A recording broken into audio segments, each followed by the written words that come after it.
नमस्कार बंधुगण, आपण मानक मोर स्वागत मोर ए बहुजन समाज ओडिशा चैनल को। जदि मोर वीडियोटी भल लागिवो तेबे प्लीज सब्सक्राइब करिवे आ पाखरे थिबा बेल आइकन को प्रेस करिवे। आजिर मोर टॉपिक हेउची धर्मनिरपेक्षता बा सेक्युलरिज्म कोन ओ भारत रे तार कोन महत्व रहिछि। चलंतु वीडियोटी को आरंभ करिवा। आम देश भारत रे धर्मनिरपेक्षता माने सबु राज्य द्वारा सबु धर्म को समान अधिकार दबा। 1976 मसीह भारतर संविधान 42तम संशोधन रे संवैधानिक प्रस्ताव रे जोर दे कहुଯାଇଛି जे भारत एक धर्मनिरपेक्ष राष्ट्र अटे। भारतर संविधान कौनसी भी धर्म को समर्थन करि न थाए। प्रत्येक व्यक्ति को निज निजर धार्मिक संस्कार पालन करने को समान अधिकार दिया जाइछि।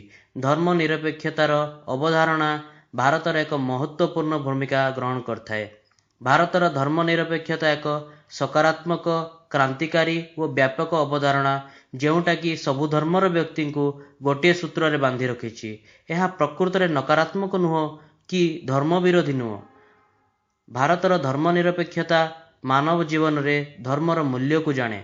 भारतीय संविधान सबु धर्मर समानतार ग्यारंटी दे थाए। आम संविधान धार्मिक स्वतंत्रतार मौलिक अधिकार दे थाए। धर्मनिरपेक्षतार अवधारणा भारत एक सदृढ़ जड़ सदृश। समग्र विश्व यह सहित सुपरिचित अटे। मो वीडियोटी को शेष पर्यंत देखिथिबा जोगु धन्यवाद। जय भीम।